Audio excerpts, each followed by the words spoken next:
Please remain standing for the England national anthem led by a Scarlet. And if you are seated in the East Stand, please raise your red and white card now.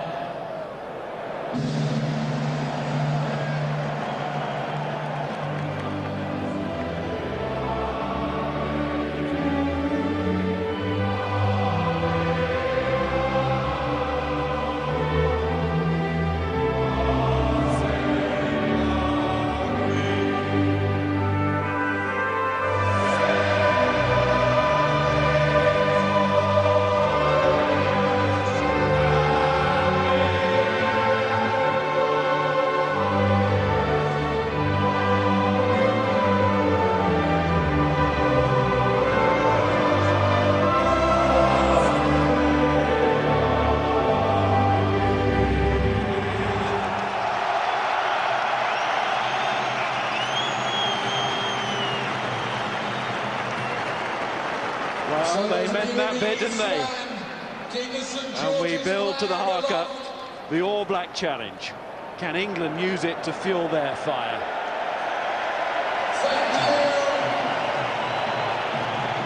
The crowd playing their part.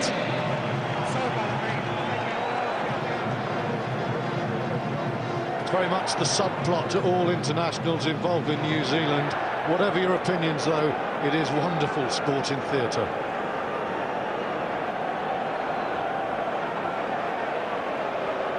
Watch out for Ali Williams. And Ricky fluting.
Well, it was the crowd that dominated that exchange.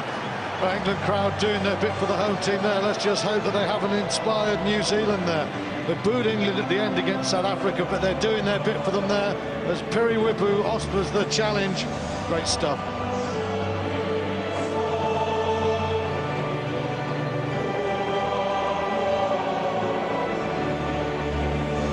England just stare it down.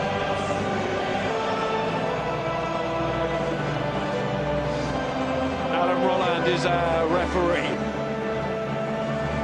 and unlike in Cardiff last week, he will not have to wait for the game to start. The World Cup final referee, when just over a year ago England had used the incredible strength of character to produce the unexpected. Can they do the same today, or is this New Zealand team so out in front of England at the moment that there is nothing that England can do to win this game?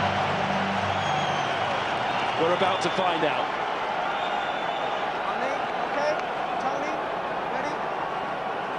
Time on, please.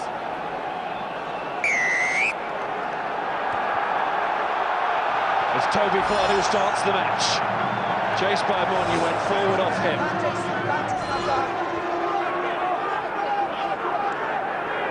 Good pick-up from Carter. It wasn't easy, that, from Cowan. And his best service to start the match. Done an Armitage. Wait, 6-3. Covered by his opposite number, Muliaina. Danny Kerr to Monyu. England must kick well against New Zealand. They cannot kick aimlessly. Absolute must against New Zealand. Everybody knows it. Carter missing out Nonu. It's the wide pass out to Conrad Smith, who glides over halfway. Release hands! They call him the snake, the way that he slides through. Woodcock and others, but it's a penalty. Didn't stay on their feet there, New Zealand, the supporting men. Spoke to Alan Rowland before the game. He said if people are constructively off their feet, a long way from the breakdown, and they're trying to play positively, then he'll give them the benefit of the doubt. If they go down very close to the ball to seal it off, he's going to blow quickly. Now, Toby Flood. Oh, it's a bad kick. He's picked to kick out of hand well. And Sivivatu returns it. Early mistake there from Flood, who's delighted to have been given this chance. Another mistake with the slice from Armitage. And Flood acknowledges that he started all of that. It should have never have got to that stage. It would have been England throwing into the line out. Well, penalty, of course. Effectively, Toby Flood has turned round then, with the help of Dylan Armitage, has kicked the ball backwards, 25 metres towards their own line, and New Zealand have the throw-in. That's awful start kicking-wise from Flood and Dylan Armitage. Mialamu to throw in, had the honour of leading the side in the match against Scotland on this tour.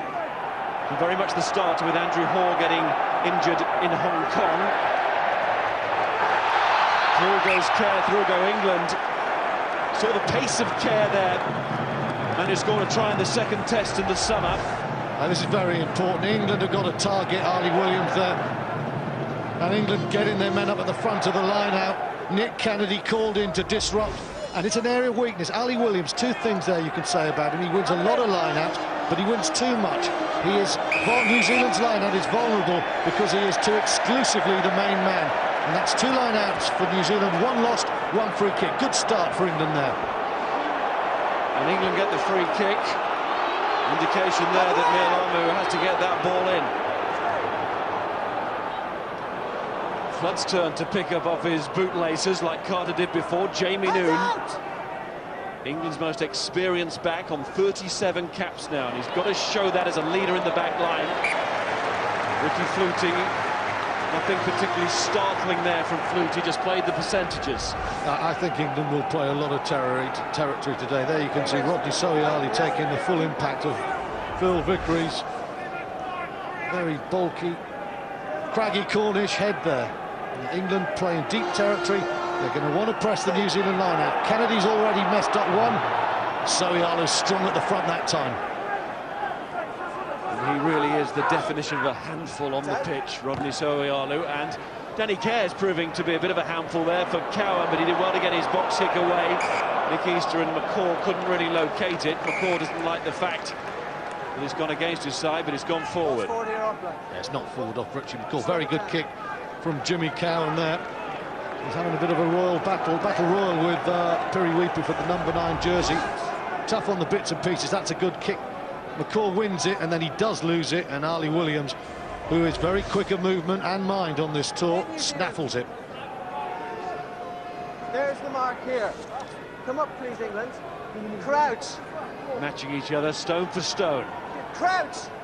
Touch. Great scrummage New Zealand have, though. Probably the best technical scrum in the world. Well, it looked like a free kick with the bent arm, but it's just a reset scrum. It's Tony Woodcock. Everyone talks about Richie McCaw and Dan Carter. Carl Heyman was the great man for a long time, but Tony Woodcock on the loose head, one of the best tight 5 forwards in the world, a magnificent player. And against a very prickly Vickery, it seems, this week. Let's hope so. The way he has started, the way England has started, another penalty. Step forward, Toby Flood, offside the decision. Big kick for Toby Flood here. You're going to be on the second row. You slip up onto the prop, you're going to leave yourself open. You slip up, you're going to leave yourself open. Very quick placement from Toby Flood. He is not taking his time here. He has the range. Does he have the calm?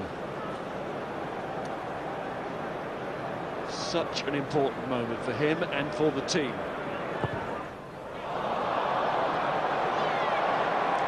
Made a horrible noise when he struck the ball. And just wonder there whether Martin Johnson is concerned about the pressure in the ball. just from his physical reaction to that. Did make a terrible sound, and he was never going over. Easter. Monya. He's gone for the boot again. He's got the speed to get there. Can he keep it in? No. The flying Quinn yet to take off really in international rugby. Some promising signs. Well, I'll say that Nick Easter threw a missed pass when the New Zealand defence was 20 metres away, 15 metres away. He had Dylan Armitage trying to straighten the line, and he goes straight to Monya, and all that does is offer black jerseys an easy option to track across the pitch. Width is great, but you've got to hold people first. He's come forward off McCaw again. Didn't seem to be intended for him. He's one of those that got away from Mialamu. Went too long. The gap is too big. I want you closer. There's your mark. Harley Williams was leaving the ground, intending to catch it. If England can make the line out of mess, that will do. They have to be strong on their ball, but they're causing trouble on New Zealand's. Easter to Kerr. Now it's Flood, that's flat. And Jamie Noon on the gain line. Tackled well by Conrad Smith. New Zealand's turn to get a penalty. Number 9, excuse me. Alan Rolland said any sign of sealing he would blow very quickly. It can frustrate crowd, but it does make the game flow. He's making an early mark here, the referee. That one coming in at the side. Players have gone off their feet before at the ruck. We've had a penalty for that, to try to clear it. Therefore, we get a fast game. England, I suspect, wouldn't worry if the game's not too fast. Here's Jamie Noon stepping inside. Going to try and pick that inside angle. New Zealand are there very quick. And now replay. Lovely angle there. But actually, don't quite see the man go off the top of, over the top then, sealing it. He did. The All Blacks, as is their wont, cutting the line out. Remember, numbers don't matter this season under the experimental laws. Brad Thorne caught in possession, couldn't get his pass away. And that's unusual because he's such a strong man in the tackle. That's another little moment of pleasure for England and their supporters. And again, quite significant. Tactically, it's been a good start for England now. Toby Flood finds a decent touch, and we'll look at in a minute why this is good for England. New Zealand, when they beat Australia in Hong Kong, used four-man lines excessively, and they used it brilliantly, and they used Brad Thorne carrying very well. And if you look at this contrast, Williams always going up there, and Brad Thorne is a very important man for New Zealand. He's a key carrier. New Zealand not making the best of starts, but they haven't in all three of their test matches on this tour. But it's in the second half when they've really come alive and made sure of those wins. Toby Flood. That's a rock hand out! Looking to keep the New Zealand midfield honest there with those tackles, again right on the gain line. This Flutie, little show to his centre partner, Noon, and he goes to ground. Kerr goes to the short side. Conrad Smith is there. Mialamu is scurrying across too. England trying through the middle. It's Nick Easter blasting a hole there. The locks, Borthwick and Kennedy trying to get there as quickly as they could in support. England go on. Now it's whipped out from Kerr to Haskell. Lippman arrives. That's reasonably quick ball. Flood into midfield. Flutie. Was a chance to move it maybe, although New Zealand had numbers in defence, and they've certainly got the penalty as England hold on to possession on the floor. And the All Blacks just piling into that breakdown. They sniffed the chance and they took it. The defenders, that is.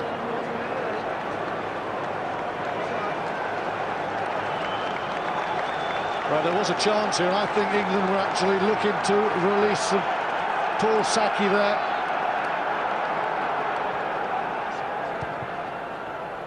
Carter kicks and finds a pretty safe touch. Stewart. Yeah, just going to say here, Flutie steps, Jamie Noon, what Noon is going to try and do is fix the angle to hold his man, and then Saki is coming round, and that is the potential hole. Noon straightened his man, Rokothoko's gone, Saki's picking that angle. They don't have numbers, but they've got a little bit of space. But Flutie, a little bit like Noon once or twice, doesn't give the ball half a chance. And that's what Brian Smith was talking about this week, players learning to play in the lack of space and the lack of time they have out there. Decision-making speed is everything in midfield. Another free kick decision given by Alan Rolland, and New Zealand quickly into their stride, although Carter this time can't really stretch out as England make the tackles. Cowan. Oh, it's volleyed by Armitage. Interesting. Sorialu. Williams doesn't normally find himself at full-back. He can kick, though. He's no mug when it comes to putting boot to ball. He's not found a touch. And it's Monya. Away, Blackfoot! And it's for holding on. But again, great example of defensive play from New Zealand. You see Tialata and Tony Woodcock in very quickly on Monya. And what England do when we get to this breakdown, we do tend to stop and to try and wrestle the ball. What England had to do there is hit the two prop forwards, knock them back. Monya's in there now. Look at the England body angles. Everyone is going down. It's like a letter N. Nobody's going down and up and driving them. And then in the end, there's footwork on Tialata, but it's too late anyway because England are holding on. It's not dynamic enough there. Tialata and Woodcock had to be driven hard by England. They weren't. That kind of footwork on Tialata won't worry him. Badge of honour in New Zealand, always was. Joins in the move, won by Soialu. Nonu got away from a couple of tackles and still manages to wriggle forward a little bit more. Nice good hands between Rokotoko and Conrad Smith on from Muniaina to Sivivatu. Great link work there from the New Zealand backs. McCaw, East is trying to get him, but the referee's going for a long blast of the whistle there, and that's going to be a penalty and a talking to. If I see anything like that again, you kick that ball out of the mud when there's nothing to do with it when you're on the ground, you're going to be going somewhere else. Understood? Okay?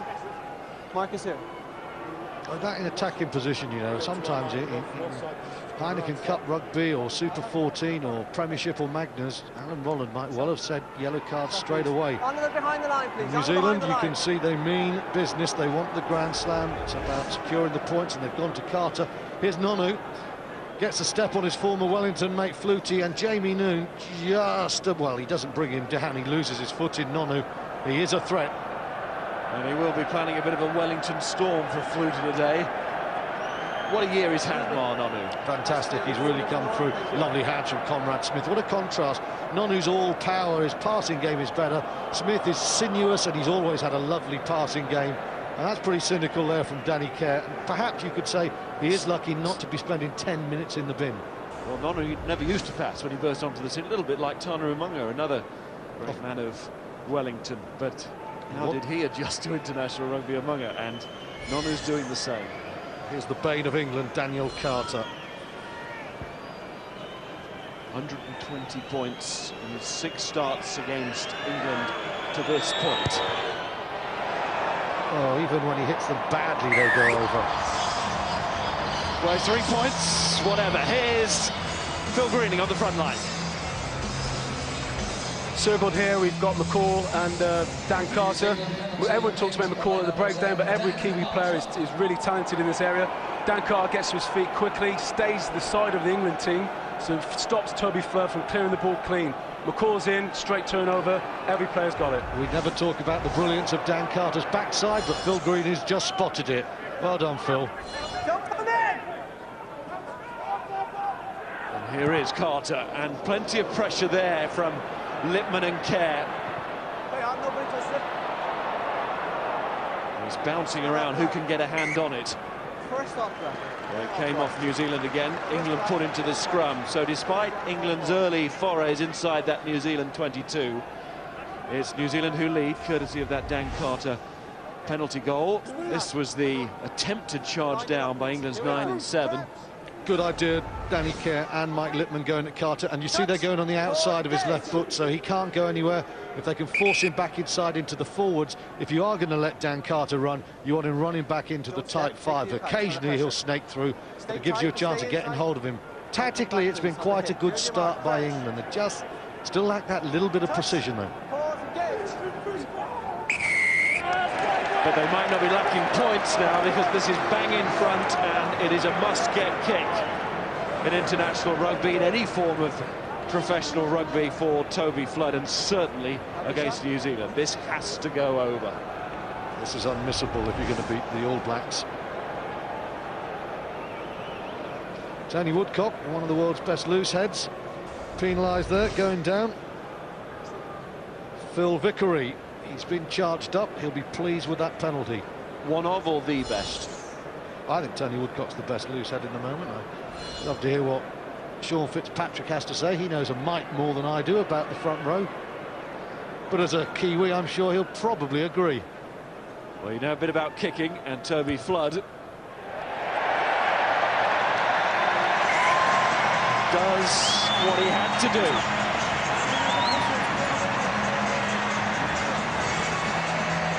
Very important for Toby Flood after missing a difficult first kick to nail that second one, and he struck it very cleanly. England penalty kick by number 10, Toby Flood.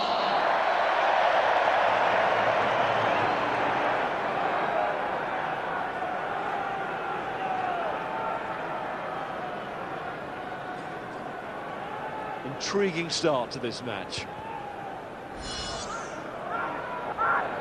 It's never going to mend that Borthwick cut, is it? Opens up every match. Kerr tried to open that up.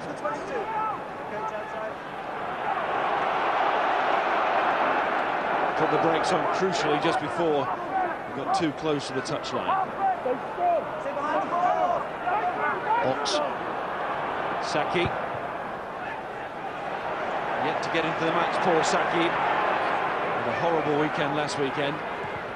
The last two weekends haven't not gone as well as they should have done for a player of his international standing now. Armitage. He was outside.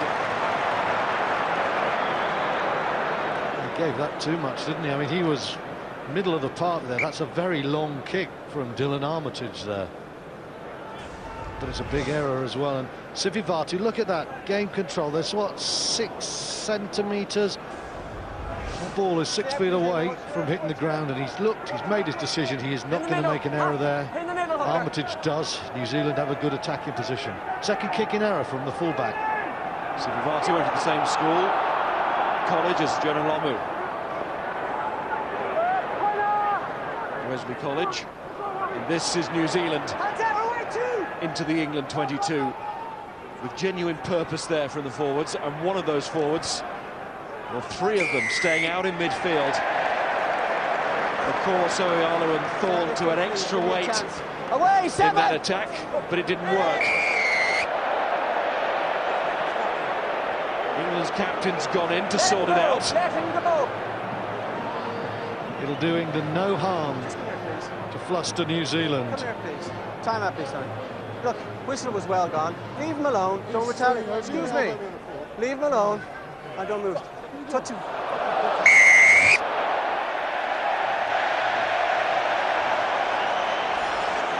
Got a rattled Brad Thorne. Well, he's very important. That's good news for England. New Zealand love the four-man line action. Thorne they put in the middle. Look at his carries. 15, and he's making 45 metres. Steve Borthwick, who carries almost as much, hardly makes any metres. Thorne's a key carrier. Borthwick's not. At the moment, Borthwick's pack will be pleased because they're negating the carrying power of Brad Thorne. It's really good play from England defensively at the line-out. Wales got into New Zealand last week in Cardiff, and England doing the same here. Thorne going for Littman. That's why Littman wanted to come back. It's a test match. Mears throws down from Kennedy. Kerr to Flood. Saki off that wing. New Zealand organised. McCall going through, didn't stay on his feet, but in the end he was nowhere near the ball. Flood.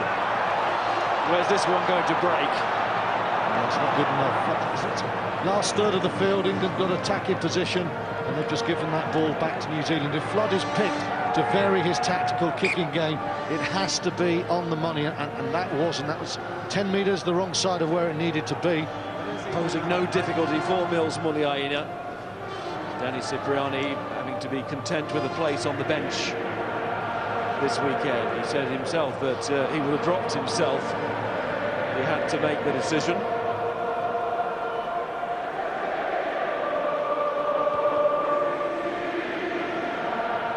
Carter's dropout, taken by Kennedy. He started well. Well, he should be smarting from his exclusion over the last 2 weekends, having scored a try on his debut and performed pretty well against the Islanders. Got a point to prove today.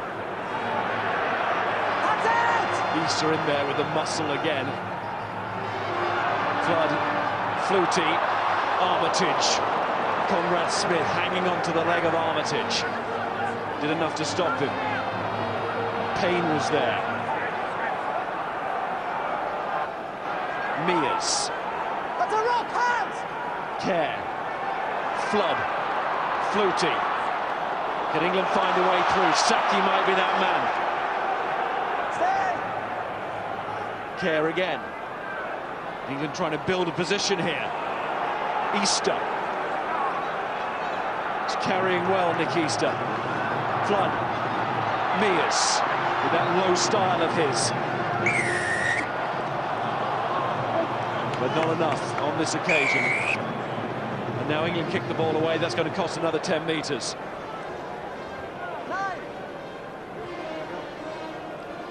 Danny Kerr it was. Once again, though, just the body angles of England always mean they're liable to flop over the top and be in a position for Alan Rolland to penalise them. Still a worry. What's not a worry has been England's lineup that's gone really well, and the restart. Nick Kennedy, a lot of people thought he was unlucky to be dropped against the Islanders. He's making that point. Saki coming late, short off his Wasps colleague there. Carter makes the tackle again, but this is not so good. Look at this, straight to ground there. There's no down and up and driving. Don't see white shirts hitting black shirts up and backwards, clearing it out. Technically, it is a real worry. Just inviting the referee to award the penalty. Kano won the line out. That's gone through the hands of Carter. And here's a stoked-up Brad Thorne. Kano again. That was an excellent line-out win from a man who's gathered 15 caps now. Down, number 3. Penalty coming here.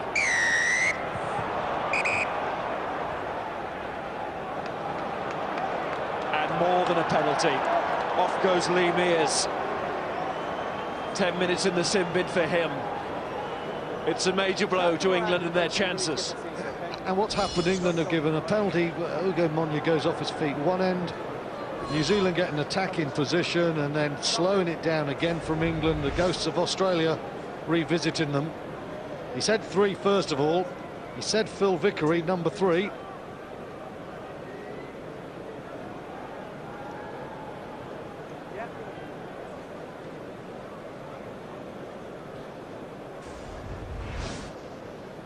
Mears throwing the ball away as well, and that had just happened with Kerr. He's asking for trouble. Yeah, just lack of discipline there. And Kerr's got to be careful as well. I don't think Alan Rolland will take kindly to this ball persistently being kicked away. So England with 40 men, New Zealand about to get the lead. You would have thought. Well, you would have thought, but they don't. Well, there have been times in the last 4 or 5 years when England thought this man wasn't a human being. He's played like a god against them, averaging 20 points a game. Jonah Lomu getting ready to rise off his seat to acclaim another 3 points, has to shrug in astonishment there. He might take more than 3 points to get Lomu off his seat. Message still clear though, England cut out the errors. Carter won't keep missing those. Williams. New Zealand, though, with this extra man, can they make it count during this sin bin period?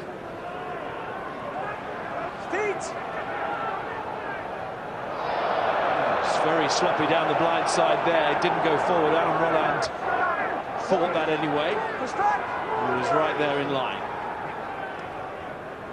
Carter to Muliaina. There's a call from Rokothoko on this side. Muliaina's going straight though. Feet! Hands out, wide! Slowish ball for Cowan. Sivivatu, that's Haskell coming through. Oh, another penalty. And they're in kickable positions. New Zealand are trying to go with Conrad Smith. Referee's called them back. Over a ruck. You must stay on your feet. These are basic errors that England and Danny Kerr are committing. This is Australia revisited, isn't it? As we At this said, point of the game. No, I'm talking to him as well, all right? In the blues, in the red zone, I don't want anybody slowing the ball down, okay? I want fast ball when you're defending, okay? Don't get in the way. That's all I need to talk to, all right? Excuse me, now listen to me. Excuse me, I'm not finished with you, right? Now listen to me. You get away penalty here, he should have gone. He went, and you have a number 9 just after diving over, he should go. Now, you either sort it out, or you're going to give me no options, okay? Have a word with them. I'm going to give you time to talk to them now, okay? Steve Borthwick saying he's going to sort it out. He didn't sort it out against Australia. It's a test of his captaincy now. His discipline can cost England the game. New Zealand are not getting pace, they're not getting momentum. As Delalio looks on, he'll be thinking we're slowing them down. But if they keep giving Carter and co penalties, New Zealand, as Giteau and Australia did, will just chip their way clear and leave England too much to do. And this is perfect for Carter, the chance to atone for the error, the highly unusual error from his boot. From the range that we just saw, it's from a similar range here. And it should, from Carter, go over from here. Chance to make amends. Not that he owes New Zealand rugby too much, but it's 3 points in this match. A little puff of the cheeks as well from Dan Carter. Even he was relieved to get that one. And there's Danny Kerr's right hand diving over the top. You cannot do that. Carter very relieved. Danny Kerr arguing, but it's just a straight penalty there. No doubt about that.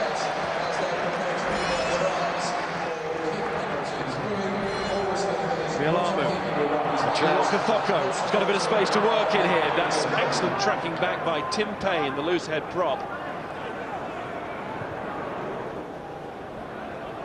Up from Carter. Armitage.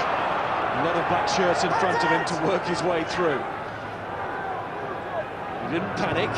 And now the Gary Owen from Toby Flood. Didn't really get the distance towards the 22 that he wanted. And it allowed Muliaina to do that, although having said that, it was still an excellent take from Muliaina, jumping high in the air. Carter with that crossfield kick of his. And Flutie touched it. This will be, well, England throw into the line out. I thought that came off Flutie. Well, I think Flutie touched it, but I get the feeling Joe Rokothoko also did. England go quickly. There's no argument from New Zealand. Here's Flood. Good strength from Flood against Rokothoko. Rokothoko wasn't arguing because he had to get back, and he had to get back quickly. Kerr to Easter. Stopped by the two flankers, Kano and McCall.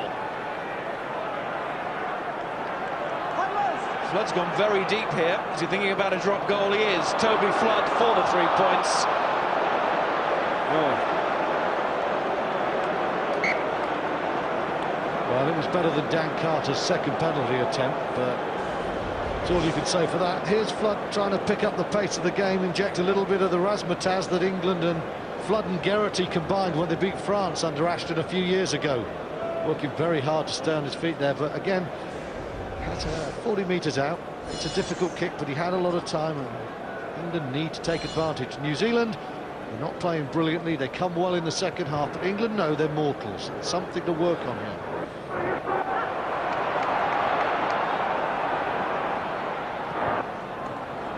Flood again. Trying to get as close to Carter as he can, but Carter just had that split second to get away. Williams tries to float it. That doesn't work. And there are plenty things that aren't going right for New Zealand in this match. Plenty of them. Lots not going right for New Zealand. There again, they didn't against Ireland in the first half. Wonder what Phil's thinking down on the front line.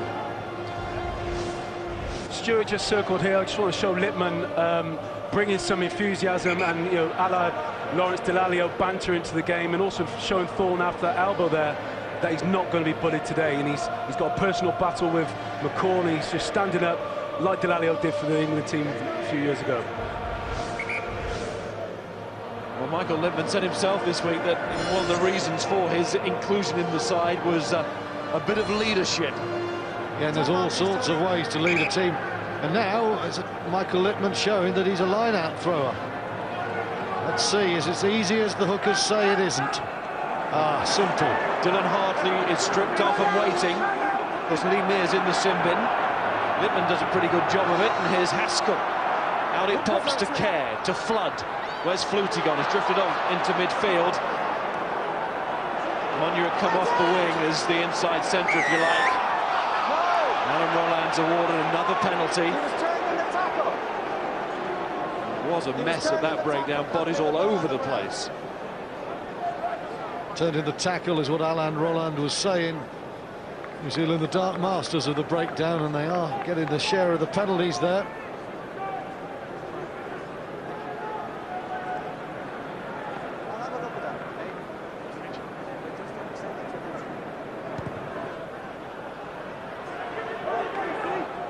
Carter, I cannot remember the last time that he missed touch with a penalty award. There's the reverse angle, turned brilliantly there by an All Black.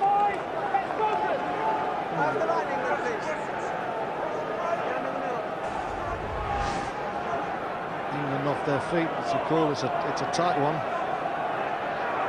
Flood did quite well, but again England up to down. Wilamo throws, Williams gets it down and through the half-backs, and there's Brad Thorne again, lurking in midfield, the ex-rugby leaguer. England for Thorne, aren't they?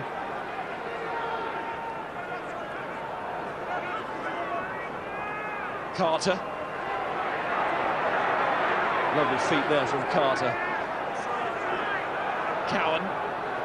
Not much this way, might be now though, because Muliain is trying to provide himself as the extra man. So Harley, look at that strength to drag his fullback forward, but the referee's pulling out another player here. This is another sin bin. Off we go. For the use of the elbow against Haskell. England down to 13 men. Crowd are very upset. I think the boos there, they're not for James Haskell there, for the referee Alan Rolland there. 8 penalties in 30 minutes. Key thing to tell you here, there's 1 minute 15 seconds left on the sin bin. You can see him, you just see him swinging there. It's Rodney Soialo. Soialo doesn't like it. James Haskell last week against South Africa gave an absolutely soft penalty away with a swinging arm on the Springbok 22. He's done it again on Soialo there. Whatever. But I want you guys to look at the stuff that isn't there at the same time, please. Okay. Well, if it wasn't difficult enough, it's just got a whole lot more difficult for England without Haskell. Big presence around the field, back row man, off for 10 minutes. Of his own making. But Carter keeps helping England with these missed kicks. Unbelievable. 2 kicks that Dan Carter is a 9 times out of 10er. You know, this is pretty good. Carter going at 50% at the moment, 2 for 4. This is really unusual because these are kicked. Normally, this is 4 for 4 territory for Daniel Carter, and it's 3-12 New Zealand. There have been signs on this tour of Dan Carter not being at his best when going for goal. In the silence at Croke Park, he was spooked by it. Muliain very close there to just being a metre in front of the kicker. Carter, well, he's knocked it on anyway. It's a case that he was offside. England will put him to the scrum. Here comes Mears out of the bin. They've done pretty well, England, with 14 men. Now here's Haskell. Watch out for 8, Soialo, and you'll see James Haskell coming in, number 6, big right, swinging arm, high as you like, and Soialo doesn't like it, catches his man, and Alan Rolland has no real option there. You're on the yellow. Okay, you're on the yellow. Don't stupid now, okay? Lee Mears straight into the scrum. It's still a 7-man scrum though for England. It is, but 7 against 8, and England handle it quite well. I can't really recall New Zealand having a try-scoring opportunity. I can think of one half chance for England. It's a game that's being played very much in midfield, really, and you can see possession, you know, right down the line, 50-50. England are right in this game. It's self-belief, and can they hold New Zealand when they turn on the power in the second half? Well, the All Blacks have had one tryless test in the last 6 years. Them scoring a try. And they've had 3 second halves where no team has scored against them. So the odds are still against England, but England have made the start they had to make in the first half. They're getting towards half-time, and they're in the game. With 14 men, they mustn't give anything away in the next 5 minutes. It's 55 tests to be exact, when they have scored a try in all of those tests. What a run. Here we are. Time off, please. And yet we still regard them as failures and chokers. One game every 4 years. It's haunting New Zealand, but in between they are a magnificent rugby team. A huge challenge, the big challenge for everyone still. And bar the indiscipline, England are rising to it pretty well at the moment. Going for their 3rd Grand Slam of these shores. It's another penalty. Bailing out when the pressure came on. Off you go. Foot row. Off you go. Well, there was a reduction of power in that scrum. It wasn't coming on from the back row, although the engine room and the front row still intact. Well, surely Dan Carter cannot miss this. Now look at this. 9 penalties conceded by England, and the key statistic is sometimes you say, OK, we'll concede them, it doesn't matter. There are times you have to. Of those 9, 5 have been very kickable for Carter. It's just extremely fortunate that Carter's only kicked 2 out of 4. But that 50-50 should become 60-40. He must make this 9-3, surely. Well, I've written this one down already on my piece of paper here. You cursed him once, Harrison. And this has to be 9-3. Otherwise, the world is turning upside down. Carter. It is 9-3. Now, what can England do before half-time? 9 soft points. 9 soft points England have conceded. They have nullified New Zealand. We've hardly seen a sniff of Rokothoko, Sivivati and Muliaina. There's not been a break for Carter, and yet England have given all these soft penalties away.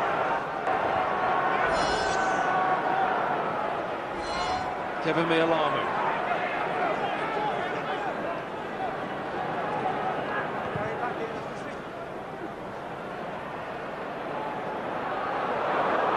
Saki sorted out in the end. Saki looking for that injection of pace and power. A bit slow out of the blocks. The penalty given away at the breakdown. If England don't stop it, just like against Australia, they'll certainly lose it. Listen to me. Roland said. You've gone past the point of no return. Any more indiscretions, if I have to put another 4 in the bin, I will put another 4 in the bin. Is that understood? That is understood. Thank you. That's the end of it. Adam Rolland, notorious for not taking any form of back chat, and he ends the conversation abruptly again. It's the 10th penalty. Right, now, Phil Vickery suffering at the moment. Now, England keep giving penalties away at the breakdown.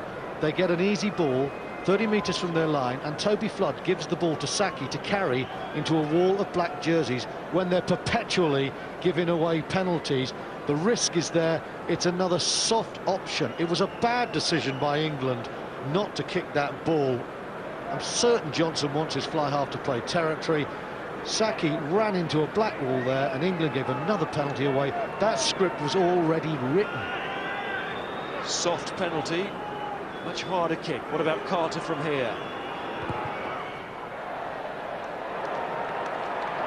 He gives it enough, more than enough. And it's New Zealand who get that score before half-time, not England's chance to come back at all, and Saki all there on his own into that wall of tacklers. 3 men, and what do England do? They're upright, they go off their feet. It's the Leach position again. 2 England defenders cannot drive 3 New Zealand tacklers off the ball. It's always going to be a penalty, a bad decision, and again, bad technique.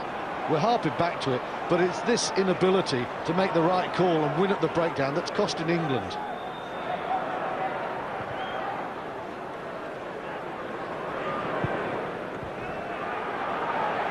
Flood.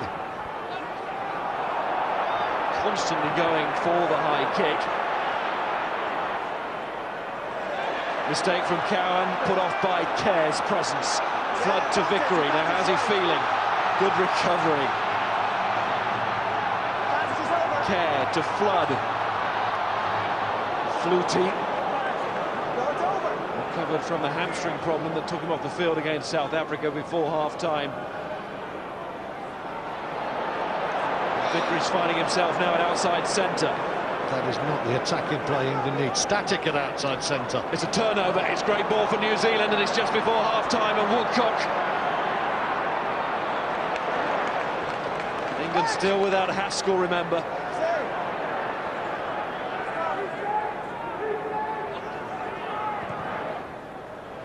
Carter settles for the kick, and I think England will settle for it as well.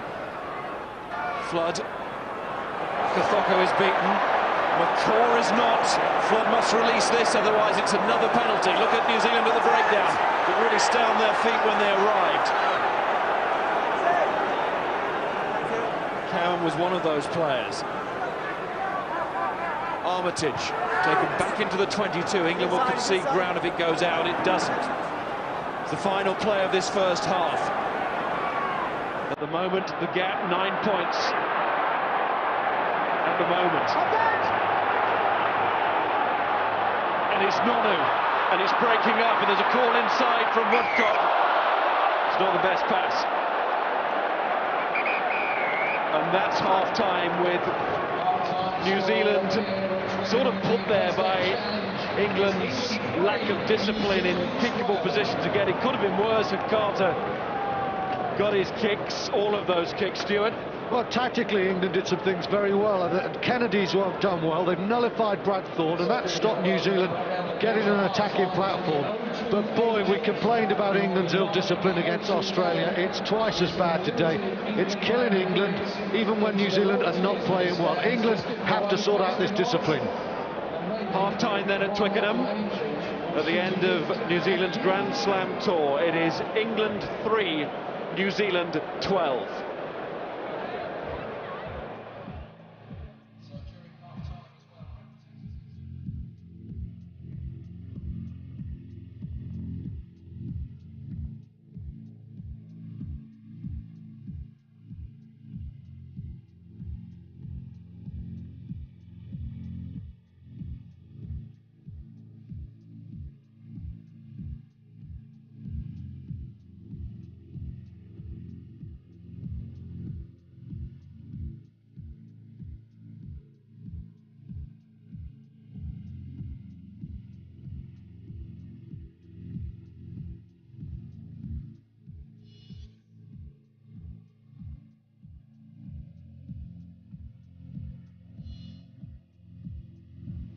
It's all set.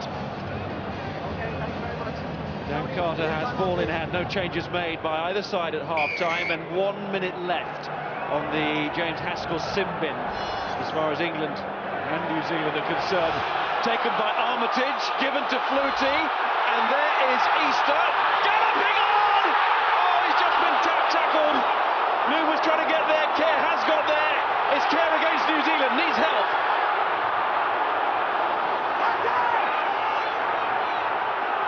Nick Easter almost in for one of the most remarkable tries that this ground would have ever seen. Straight from the kicker.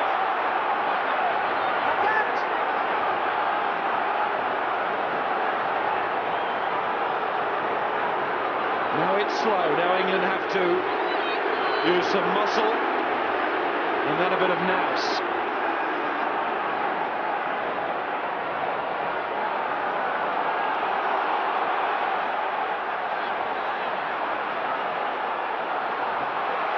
They're using the muscle all right.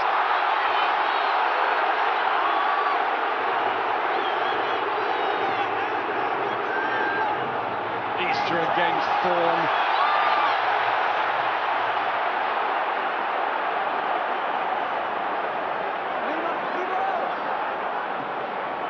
Scored from short range against Australia. Easter was the man. That has got all of his England tries from 1 metre. They only got 1 from 30. New Zealand still to concede a try in the Test matches on this tour.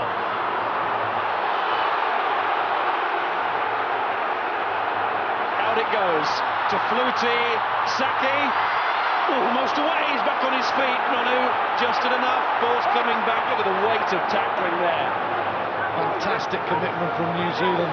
Good start for England though, very positive.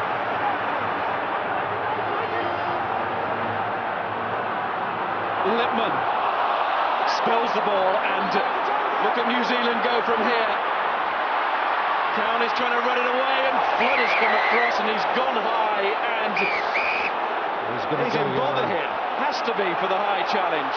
So just as Haskell is coming out, Flood is going in. There comes Haskell on the halfway line. Straight swap in the sin bin. England are just determined to play this game with 14 men. Well, is the intent to go high there, or is it a man struggling to get to Cowan? Once again, England turned over and New Zealand so quick to counter. I think that is a very hard, very harsh yellow card. It's a penalty because he has gone higher than the shoulder. There's no swinging arm, there's no clothesline there. I think England brought most of the penalties upon themselves in the first half, but I think Alain Rolland there is trigger happy on that one. And I think England and Toby Flood are very unfortunate.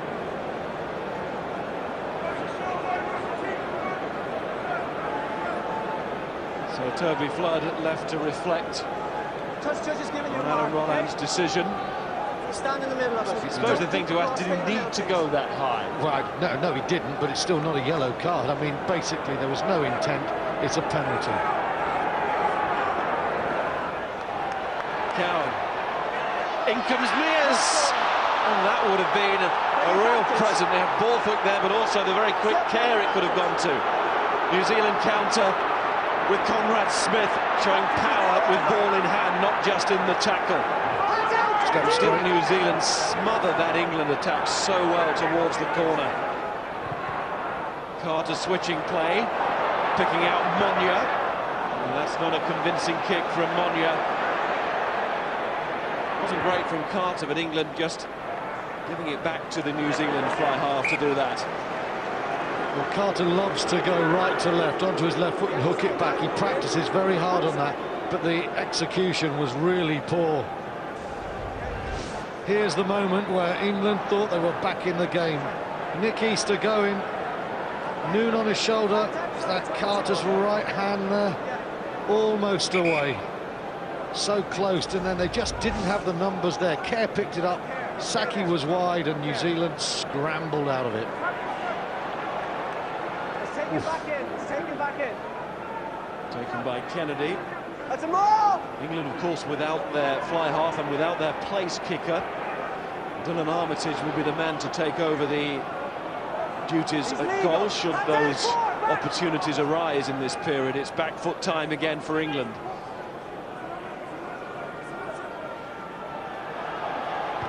Cowan went offside. England physio spotted it. Sivivatu, a little bit of space in behind. Someone's going to have to cover quickly. Armitage is that man. Kerr. And there really is a determination about this England team. Kennedy's kicking. They'll do some chasing now. Sivivatu stayed in field, and there's nobody back. And it's a race now between Saki and Sivivatu and the ball wins. Well, that was a needless kick from Nick Kennedy, who has patrolled the touchline really well. But we said you mustn't kick easy ball to New Zealand. They did that, and Sivivatu is a very good footballer. He's got no space there, but that's a very skillful kick, and he's quick. And in the end, I think Saki's got it covered as well. But the ball breaks for England there, and pressure on Lee Mears.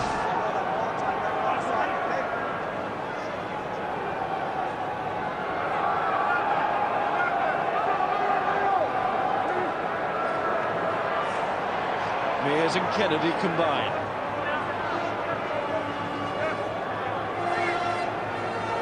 Nick Kennedy had to be patient over the last fortnight, had to be patient in New Zealand in the summer. He didn't get his opportunity. Behind the ball! Hello, here comes Tony Woodcock again. Don't be in front, you're offside. Gave the ruck a bit of a shove. Sivivatu. Rokafoko, that's an interesting line from Rokafoko. That was that high.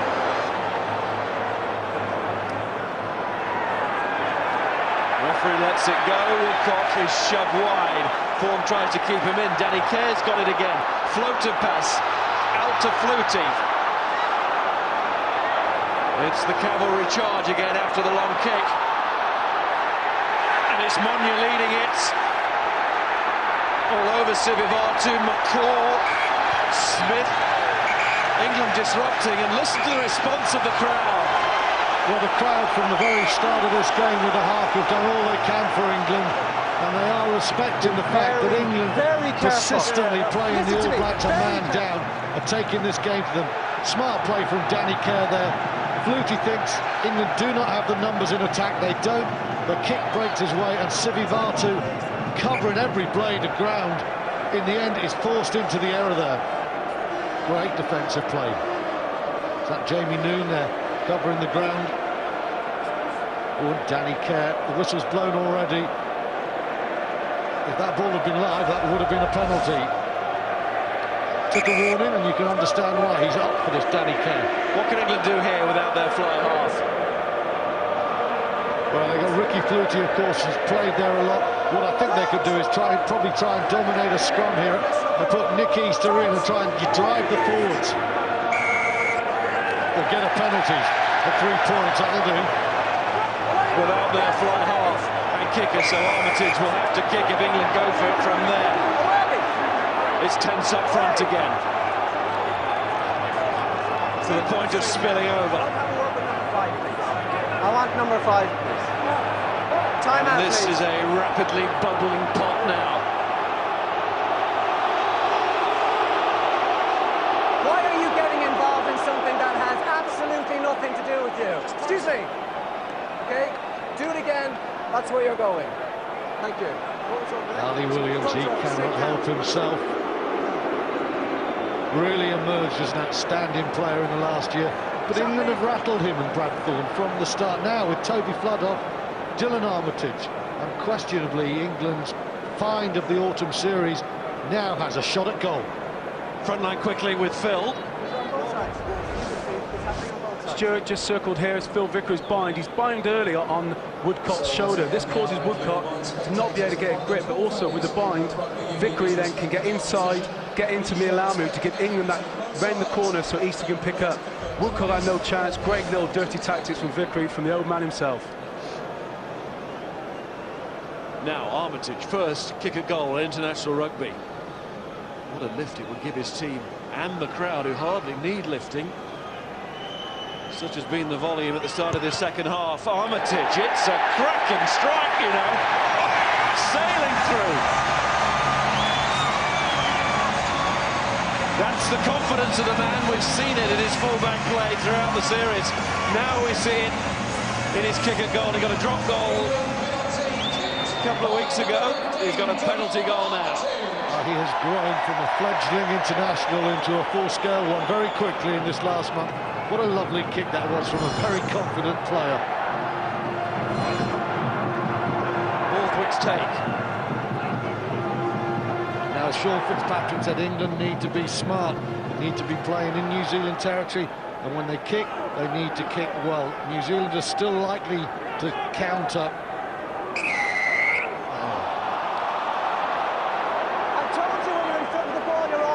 Blocking.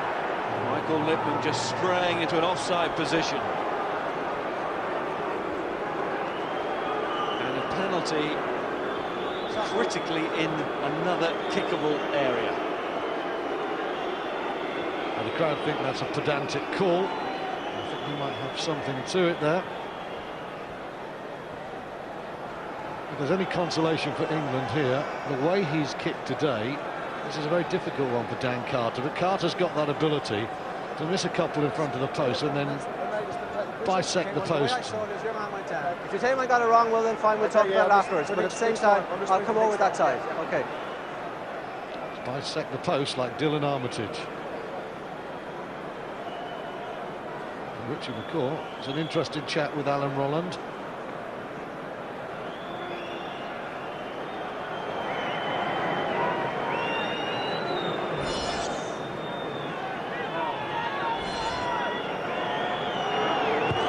Carter then. And Carter wide again. Problem to the first half return for Dan Carter. It was a testing angle, to be fair, but he is the best. Maybe New Zealand turned up here, they thought steamroller over England, and Dan Carter's think I'll head off to Perpignan. Graham Henry and his management, they've got to get their guys thinking. England are making this a real test match. Henry, Smith and Hansen looking a little bit glum there. Their side still in front though, still at this point heading towards a Grand Slam. They're not playing well at the moment, though. England have brought them down. Cowan, 1 minute left on the sin bin, England's latest sin bin.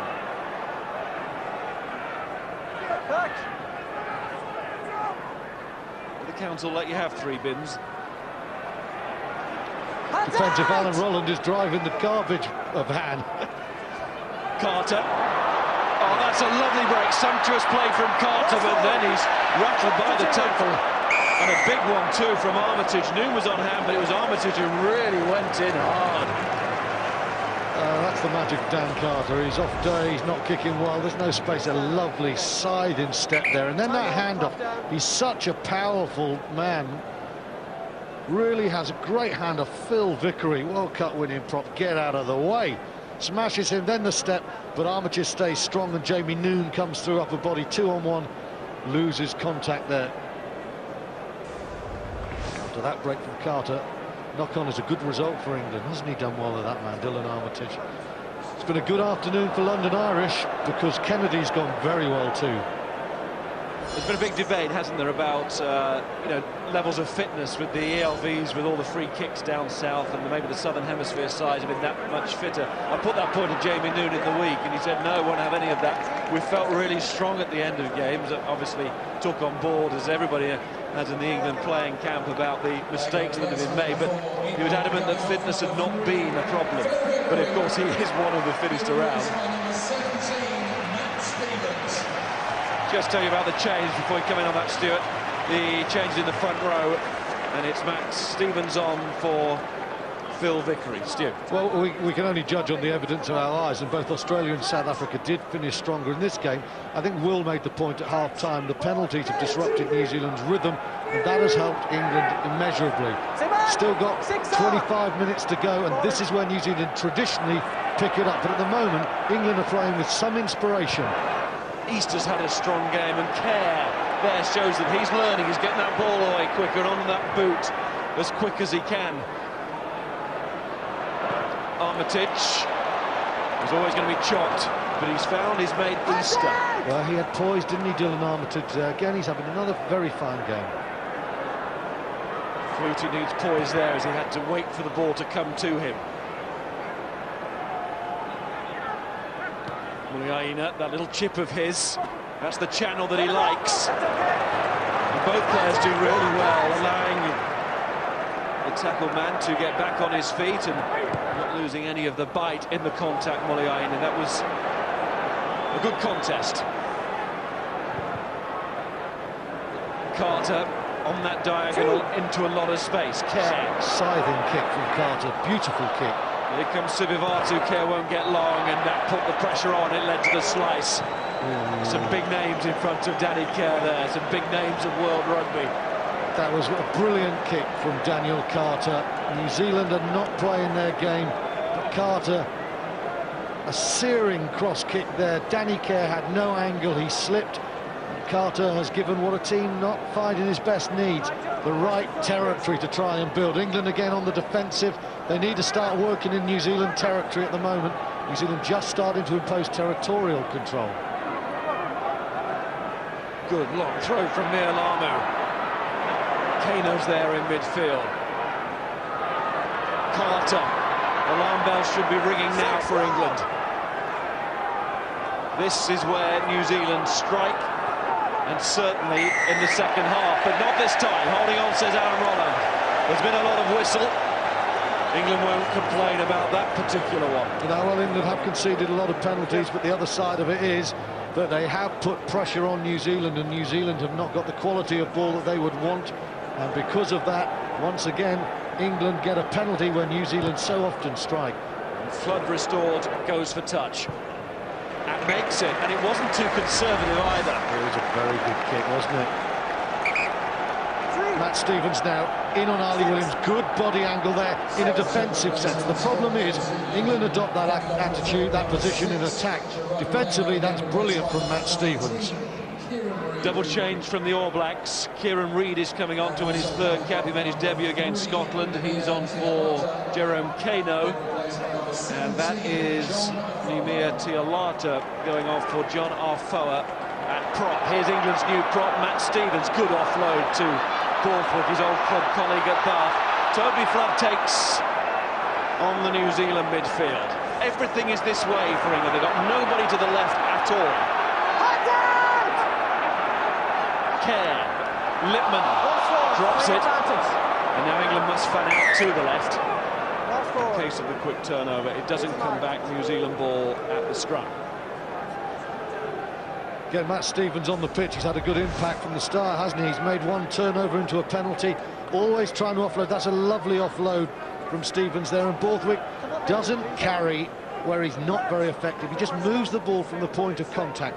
Keep it away from this marauding New Zealand back five in terms of the contact area. Unlucky the knock-on in the end. Eye off the ball, Lippmann. So Ialu to Cowan, and Cowan through the gap, is he? Can he get the pass in? He can. Nonu, he's got Reid the replacement. He's going to try and do it himself. Ball's out already, and it's lost by Ford and Woodcock.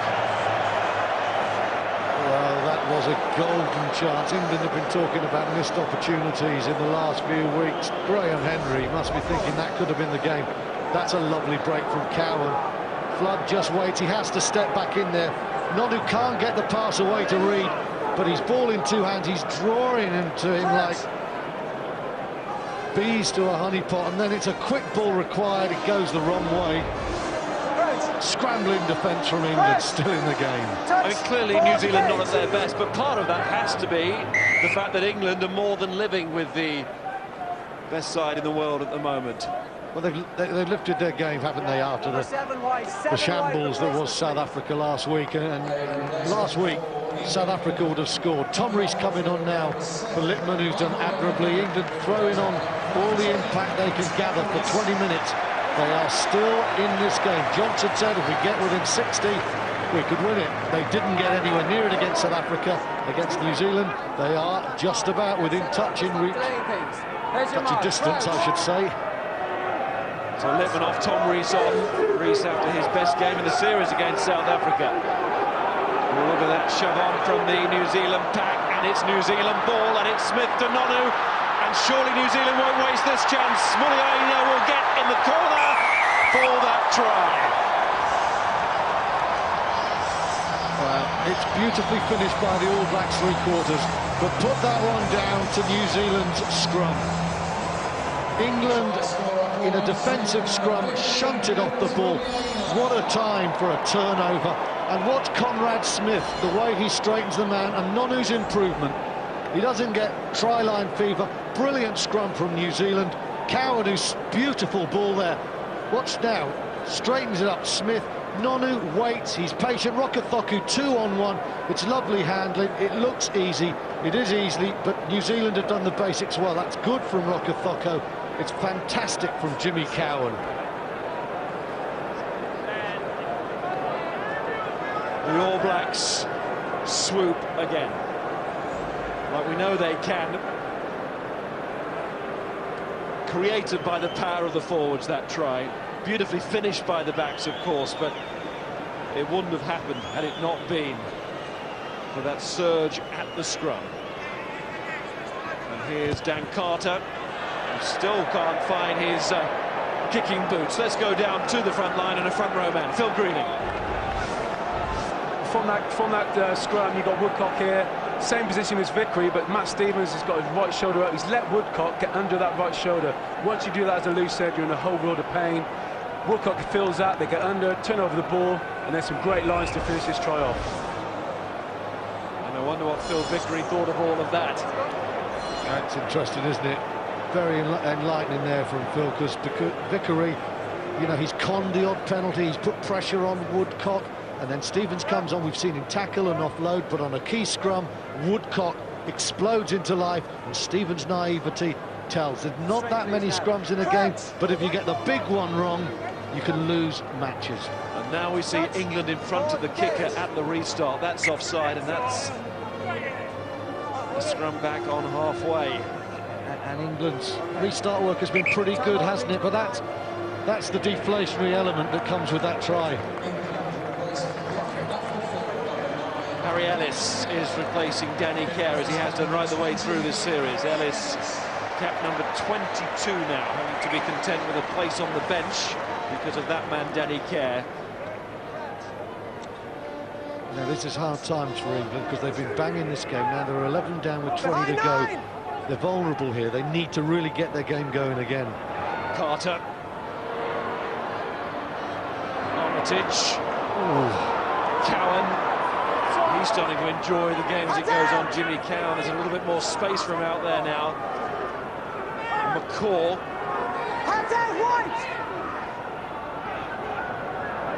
Sigabatu.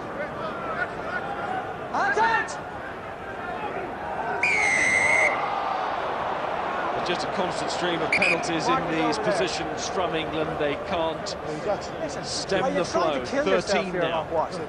Listen, look, I'm very dangerous ground here, okay? I'm trying to work, but you're giving me no options, okay? Any more of that crap and they're gone. All right, sort it out, Steve. I mean, even if you just have to back off and allow New Zealand ball and just say, see if you can score. Have a shot, please. England, it's better doing that than giving these penalties away. I mean, my ears are bleeding somewhat at the moment, and a lot of Englishmen will be suffering there. But you can't argue with that. You can't argue. A lot of people, 80,000 right here.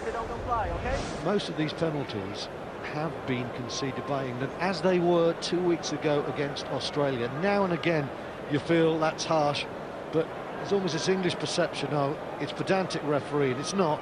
It's constant stupidity from England. It's hurting them horribly.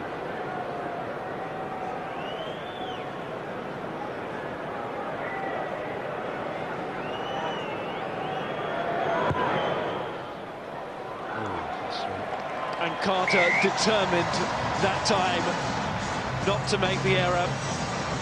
It's a very useful score for New Zealand. It takes them into that 20-point territory. Do England still have the belief? Well, Miles, one scrum shoved off the ball, one restart where the discipline is not right, one poor penalty, and suddenly you're 10 further points behind. Now England have got to continue to hit like they've just hit McCaw. I certainly still have the commitment, as we saw there. And again from Harry Ellis. Armitage. Saki.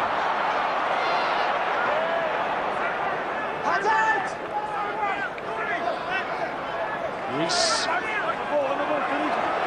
Stevens there, another replacement with him.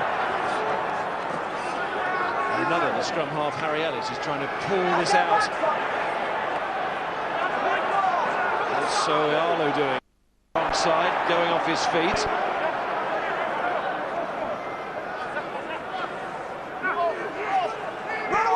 And again he's on the wrong side. Told to roll away by the referee. There's England's 8, Eastern, that's a good ball to Haskell. Lovely offload, Nick Easter. It all ends in another penalty. And it's New Zealand now looking to up the pace. Push back. Clear signal that they're going for the kill here. Reed. Yeah, Jimmy Cowan has had an excellent last 10 minutes. He's been at the centre of everything. The man from Southland, just like Justin Marshall, famous All Black scrum half before him. I wouldn't say, Miles, that Jimmy Cowan hasn't spent a part of his life trying to emulate Justin Marshall. But watch this. Look at this pass there. Reverse pass. It's beautiful, just get it away. Smith straightens it, Nonu does what he does so well, and then Muliaina finishes. The back three strike, as we feared they might. Haskell was putting his foot in the scrum there. Anyway, away comes Cowan. Oh, that's lovely hands off the floor by Rokothoko to find Reed. Monya has to use all his pace there to get back and stretch and make that tackle. Carter is not going to go wide, he's going to keep it with Muliaina, the try scorer. And as New Zealand have been doing right the way through this tour, they're taking it up a few notches in the second half. By their own high standards, disappointing first periods. It's in the second half when they've come alive. And it's happening again here at Twickenham. Williams. Woodcock. More danger to the right here. Cowan. Carter looking all around, time to readjust. Oh, it's plucked out of the air by Muliaina. It's the second for him. It's the second for New Zealand, and we can now confidently say that they are on their way to victory here and a Grand Slam. Well, Martin, I don't know if it's the luck of genius or just a moment of sheer genius from Daniel Carter there. England now look tired. Jamie Noon can say we're as fit as the Southern Hemisphere, but with the points raining down against them, England suddenly look out on their feet, and horribly for England, competing for 58 minutes. The score is big. Carter now, he pulls them up, he waits. That is absolutely magnificent from Daniel Carter. What he's done there, he has just allowed England to be drawn in the dinkiest of flips, and Muliaina knows it's coming. He's not been at his best, Carter, but just watch this. Wait, pull him on. Well, I still don't know if there's a slight hook in that, but that is just the vision, the awareness. That's what makes a great player. And Muliaina, it's not his two wingers this time, it's the fullback. And now England are 14 minutes away from another horrible scoreline, and they fought so hard. They don't deserve that in terms of commitment.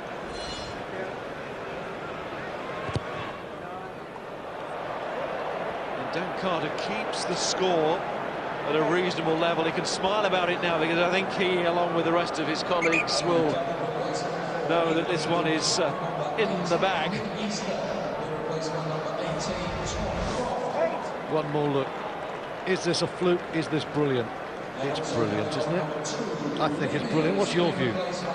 I'm coloured. I mean, ever since that day in Wellington, second test against the Lions, when he put what I thought was the greatest display I've ever seen from a fly half. I've loved Carter. Hasn't been brilliant today, but I thought that was sensational. Well, he's so deceptive in so much that he does. There's that lazy, lolloping run of his. You think he's not moving very quickly, but he's screaming over the ground. England have made two changes. Saw them come on. We'll come back to those just in case that is live, which it's not. So I'll tell you that Dylan Hartley is the man who's come on at hooker, of course, born in New Zealand. There he is, born in Rotorua, and his parents, Guy and Caroline, here to see him play live for the first time in 7 years. They've made the long trip, and he's now part of England against New Zealand. Miles out. I thought the touch judge was taking quite a long time there, and I could see why, but he's absolutely right. Tom Croft is the other replacement. He's wearing 18.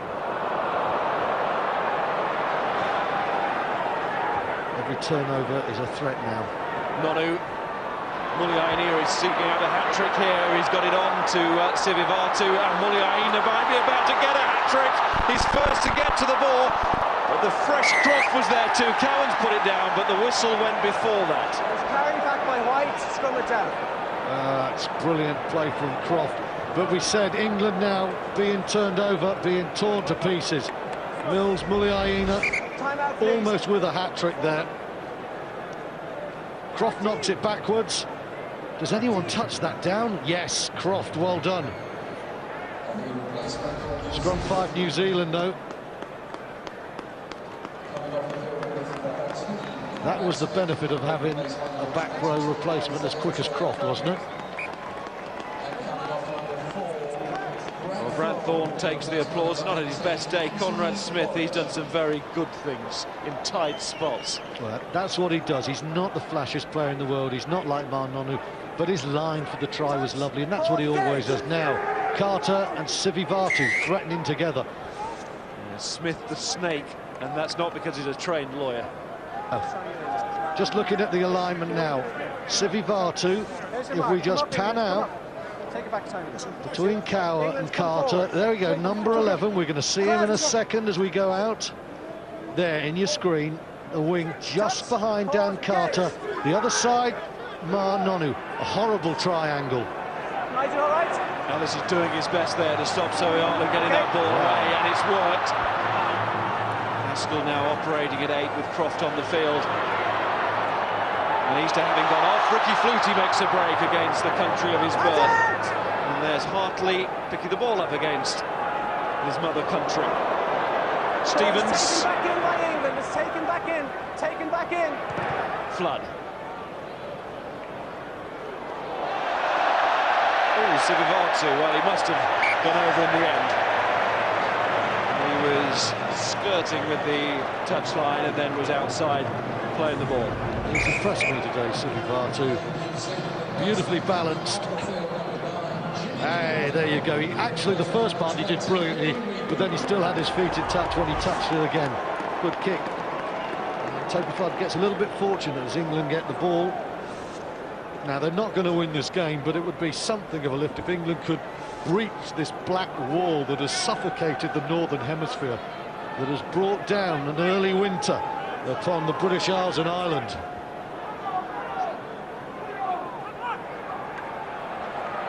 Ellis, Flood, the Leicester combination, and Paul Saki of Wasp, the winger.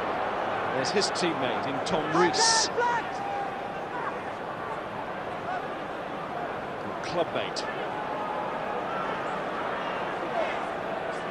Hands out, that's a rock! Strength there from Hartley. Haskell. What have England got in this last 10? Noon. Armitage after this. Muliaina now the defender. And a good defender as well. Chance though for Monya to launch it right back. Picking out Sohiala and bouncing off him.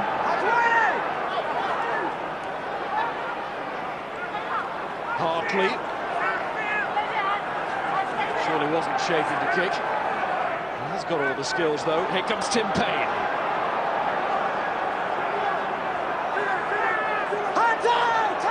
All Blacks are winning this. Turnover ball, and it's Newman Rupert, scrum half, out to Mialamu. Mialamu looking for that straight line. He's picked out Rokethoko, has picked out Nonu. This is going to be an absolutely brilliant score, unless Croft can get there, as you can't. Nonu gets it, and that is why New Zealand are the best side in the world this year. Kevin Mialamu, that was brilliant. Mialamu was part of a New Zealand scrum that pushed England off the ball for the key turnover. Now we've seen the other side of Mialamu. Quite wonderful offloading skills from New Zealand, and Nonu's tracking and support, wonderful. New Zealand win the contact, they win the turnover. Reed's involved, Rodney Sohiala's involved, McCaw's there. It comes quick, but watch Kev Mialamu now. This is the moment. Brilliant from the hooker. The dummy, the check, the offload, the way, gorgeous from Rokethoko, and Nonu goes 60. It caps a wonderful 2008, where Nonu's gone from bit part player to world-class centre.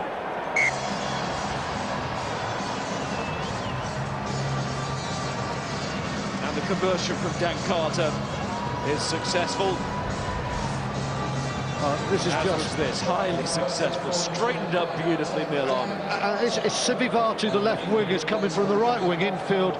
The interplay between Mialamu and Sivivatu was quite divine. Croft has made a great effort. He saved one try minutes ago. You can't stop Nonu this time. And horribly now for England, they're miles behind, and it looks an awful scoreboard. And it's turning into the kind of win that New Zealand were wanting. Another uncomfortable finish for England. Yes, it is. I mean, England simply have to come away with something now. It's no good saying we were good for 60, because in 13 minutes New Zealand have opened up a gulf. Haskell. Oh, it's an interception. And they're trying to get there and support. Oh, well done, Sivivatu and Ellis just getting back there. Croft nearly got back on Nonu. Ellis did, otherwise it would have been another try. Lovely little flick from Nonu. Rokafoko just didn't look where he was going. Perhaps he should have done that time. That was just a little bit too flash. Back in was forward. Now, it's not the circus, Joe. He could have been away. I mean, that's a very unselfish win, considering his strike rate is nearly 1 try a match. But, oh dear, this is what England have to do. I'm not going to criticise Haskell for that. Some great defence. Harry Ellis back on Sivivatu. They haven't stopped fighting defensively, scrambling well. And this time, Rokafoko, you think you've got to go on the outside, flicks it inside. New Zealand know the Grand Slam is theirs. Dan Hipkiss has replaced Paul Saki. Saki injured, had to leave the field. Hipkiss, of course, not a winger. England have to realign it. There's Dan Hipkiss and Danny Cipriani is on as well now. Miles, just look at this. This is a goal in attacking ability. England, lots of commitment, lots of effort. 5 defenders beaten. New Zealand 17. Those back 3 are so dangerous. England struggle to create broken field, and when they get it, they just don't have the power. But you know, apart from maybe Habana, Peterson last week, is there any country in the world that can live with Sivivatu, Rokafoko and Muliaina, with Nonu growing into that 12 role, really growing? Well, Muliaina's got 24 internationals tries now. Rokafoko started the day 43, still there. Sivivatu 28. I mean, there's a back 3. I mean, what scoring power! But it's not just the way they run in the tries; it's the way they create chances. They're not just that group of 3, but the others as well. They've really developed as players, haven't they? Really have. More problems now on the turnover. 5 long minutes here for England. Carter against Flood and Flutie. Cipriani's gone into full-back with Armitage on the wing. It's going to be another Simbin. That pocket is going to be opened once more. Is this a record for England? Tom Rees. He was penalised actually 10 minutes ago, but blimey, I don't know.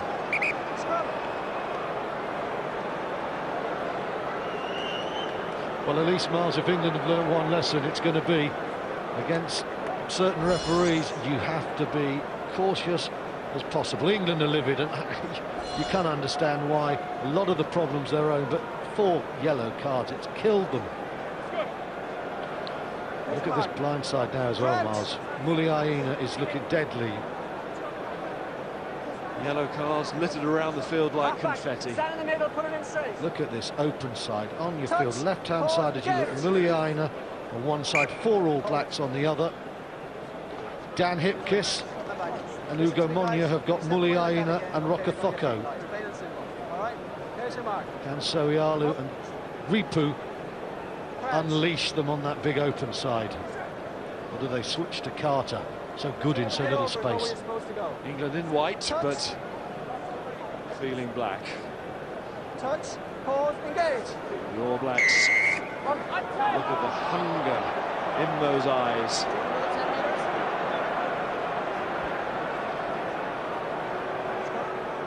Scrum. Time off. Just confirm the attendance for you. Almost up to that 82,000 mark.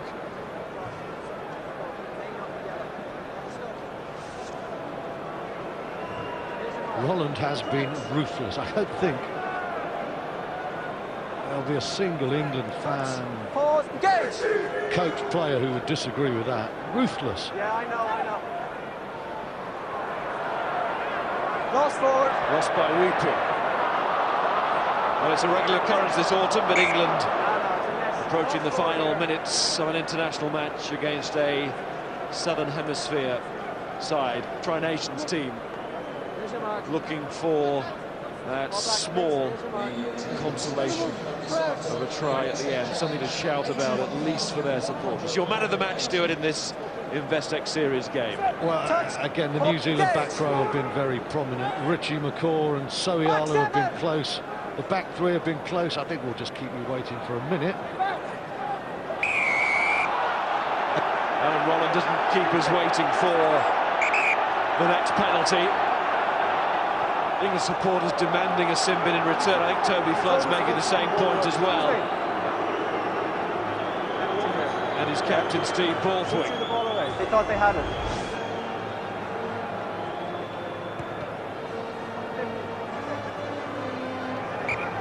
Got a point. Well, let's get back to man of the match. The back row excellent, the back three good. Muliaina and Sivivatu really good. But I think Marnonu's capped an outstanding year. He's created a try, he's finished one. His defensive work has been really good. His distribution, Marnonu from bit part player to world-class inside centre. He is my Investec man of the match.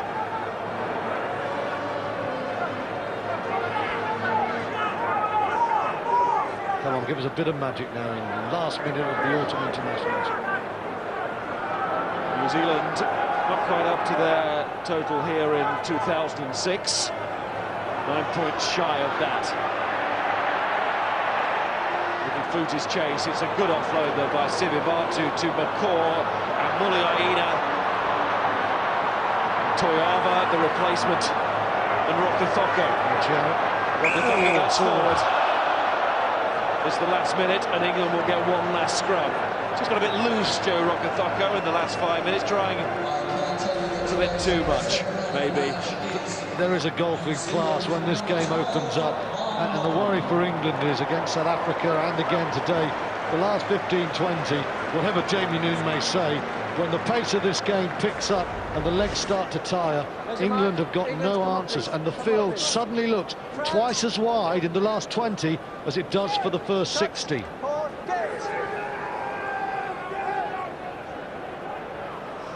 at the power in that scrum again. It's got to come straight out of the tunnel. England going to get one last chance from a reset scrum. No, they're not. Time. It's a grand slam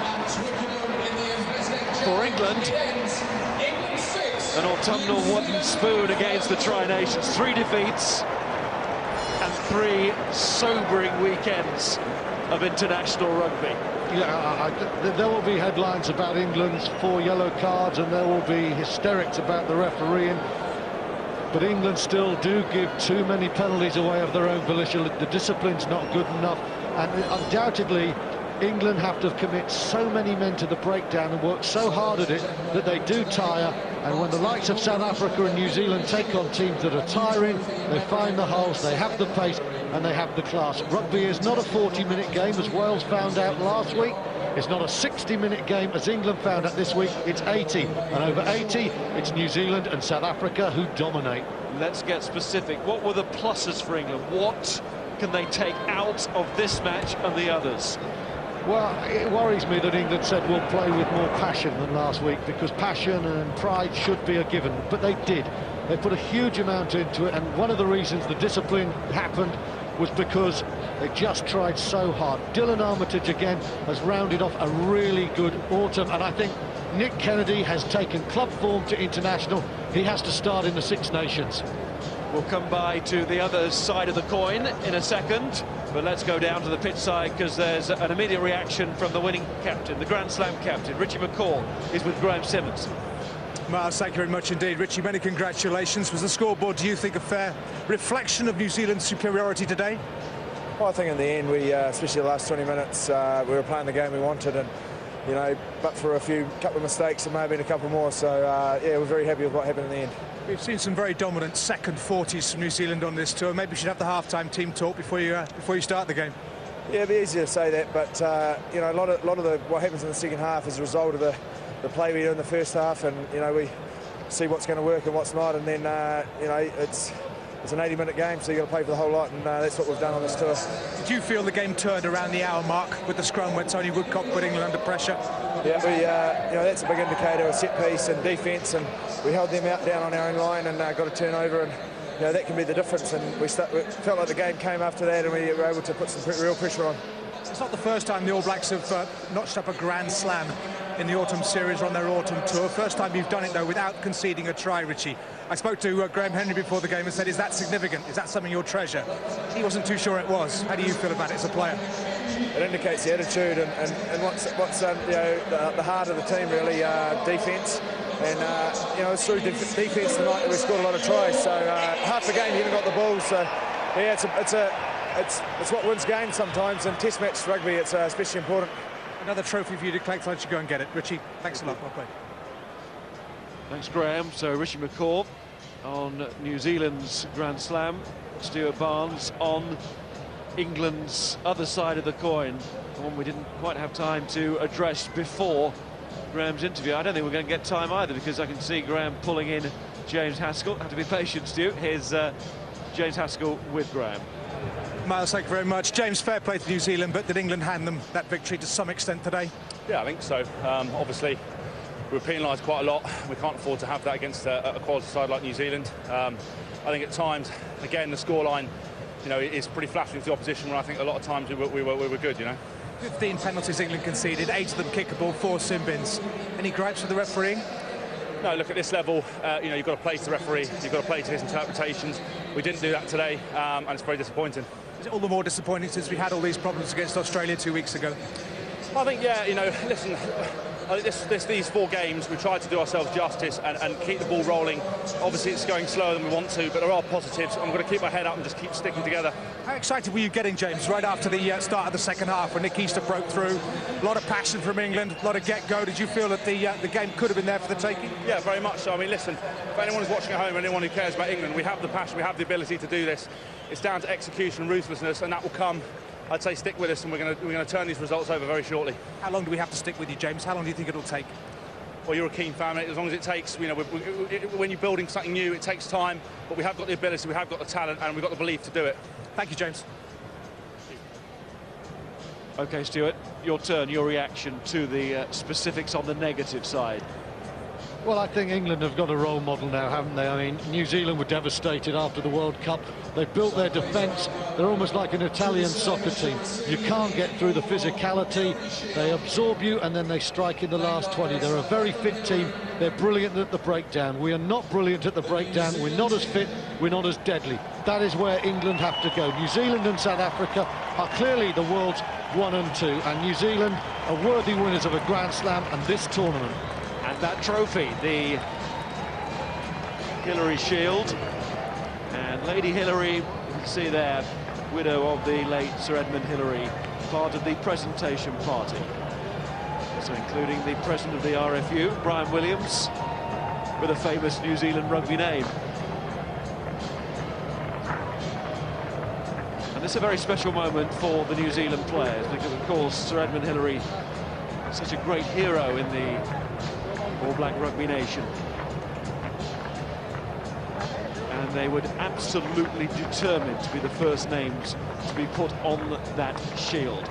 Son Peter here today, along with his mother, to witness proceedings as well, and also George Band, who was one of the expedition team back in 1953 for the first ascent of Everest. Just think, Edmund Hillary, I mean, you go to New Zealand, he's worshipped there, a really huge presence in that country, and this team, they play their rugby like mountaineers, don't they? They set themselves goal, they work so hard, and they've got such integrity, such belief in each other. And I must say, the last man is going to be up, is the first man to lead them onto the training field, the first man to take a kick in, the first man at every breakdown. I don't like singling men out, but this man, Richie McCaw, what an outstanding, what a great rugby player. He is currently the ultimate warrior of world rugby. So in the first year of the trophy, it has been awarded to New Zealand. It has been won by New Zealand on their Grand Slam tour without conceding a try. The first time that they've done that. New Zealand will lift the Hillary Shield with a little bit of help from Richie McCaw. It is New Zealand. Now high aloft, another trophy for world rugby, another trophy for New Zealand rugby. Graham Henry, what a superb escape job. I travelled to Ireland, to New Zealand for the Ireland and England tour in the summer. Every man in New Zealand wanted Henry's head. They wanted Robbie Deans. Now they are the Tri-Nation champions. Now they are the Hillary Shield winners. Now they are once again the world's #1 team. Well done, New Zealand. It's a brilliant comeback from your bitter disappointment. And for England and this set of players, they now fully know what is required to get to the top, of their mountain. Hillary Shield, and it's tempting, isn't it? Everest and challenging and slope, and all of those words spring to mind. Anyway, that's where England are at. They're at base camp #1, and they will be hoping that the events of this autumn in the long term will be part of the reason why they are ultimately able to make the big ascent. For now, New Zealand Team of the Year, Grand Slam winners, England to the Six Nations.